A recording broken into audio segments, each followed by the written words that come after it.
All right, so today we're going to dive into a really powerful idea, one that totally turned global politics on its head. It's this thought that our world isn't some fixed reality we just have to deal with, but actually it's something we all actively create together.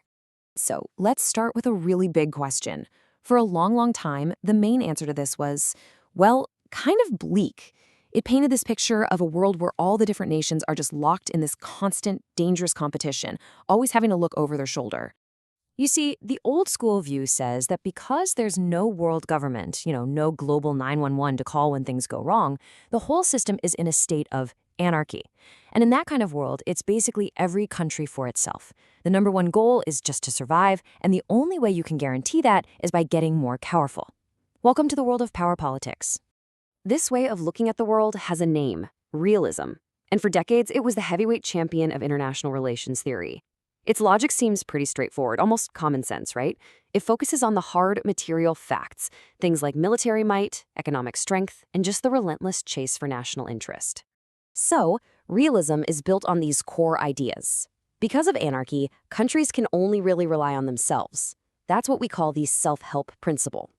But here's the catch. Because every country is trying to make itself safer, one country's security gain can look like a huge threat to its neighbor. And this creates this vicious cycle, the security dilemma, where everyone's just trying to be safe, but in the process, they end up making everyone else feel less safe.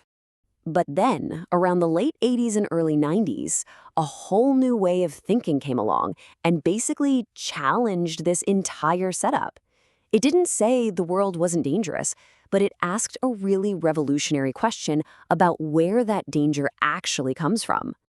What if that whole ruthless self-help world that the realists were talking about, what if it isn't some permanent, unchangeable feature of the universe? What if it's just one possible reality, one that we've created through our own beliefs and actions? And this brings us to this one, simple but completely game-changing quote that sent shockwaves through the whole field. In 1992, a scholar named Alexander Wendt argued that anarchy is what states make of it. Think about it. He said a world of friends looks completely different from a world of enemies, even if both are technically anarchic. The structure itself doesn't lock us in, it's the relationships and the shared ideas that really matter. Wendt's argument became the absolute cornerstone of a new theory, constructivism.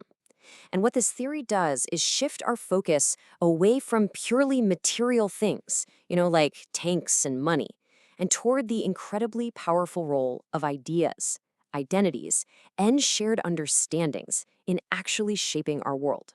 So, what is constructivism really? Well, at its heart, it's the idea that our world is socially constructed. The way we interact with each other is all based on the meanings we give to things. For example, a weapon in the hands of a friend means something totally different than the exact same weapon in the hands of an enemy. The physical object is the same, but the social reality? It's a whole other story. And when you put them side by side, the contrast is just stark. For realists, the world is driven by material power, and a country's interest is always locked on survival. But for constructivists, the world is driven by shared ideas.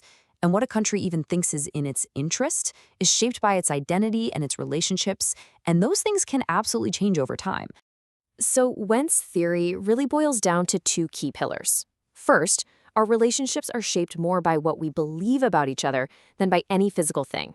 And second, who we are, our identity, and what we want, our interests, they aren't pre-programmed. They're built, they're constructed through our interactions with everyone else. Okay, so if ideas are so powerful, how do they actually work? How does a simple belief spread and become this major force that can actually change how countries behave? Well, it happens through something called norms.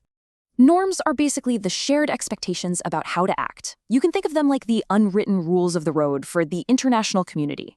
They're not always written down in some official treaty, but they have this incredible power to guide what countries see as acceptable or totally unacceptable on the world stage. So how does a new rule of the road get created?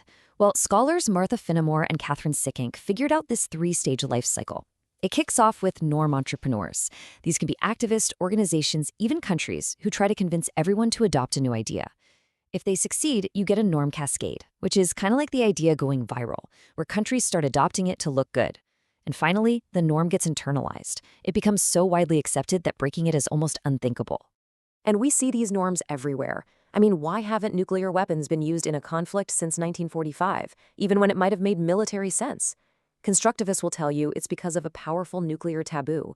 Or why did the entire world unite against apartheid in South Africa? A global norm of racial equality took hold. These aren't just policies, they are powerful, shared beliefs that have literally changed the course of history. So, why does all of this theory actually matter? Well, it matters because it completely changes our understanding of what's even possible in global politics. It moves us away from a world of rigid, unchangeable laws to one that's all about human choice and the potential to make things different. The most crucial point, the main takeaway, is this. The reality of how countries interact isn't just something that's out there for us to find. It's a reality we are constantly building and rebuilding through our conversations, our actions, and our shared beliefs. And this is maybe the most profound and hopeful part of constructivism. If the way things are is just a result of our collective ideas, then changing those ideas can actually change the world. A world of constant conflict isn't inevitable, and a world of cooperation isn't some utopian fantasy. It is a choice, one that we construct through practice.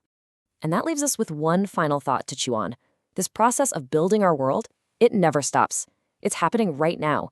So what are the norms, the shared understandings, and the identities that we as people, as societies, as nations are building and reinforcing today? And maybe more importantly, what kind of world will those ideas create tomorrow?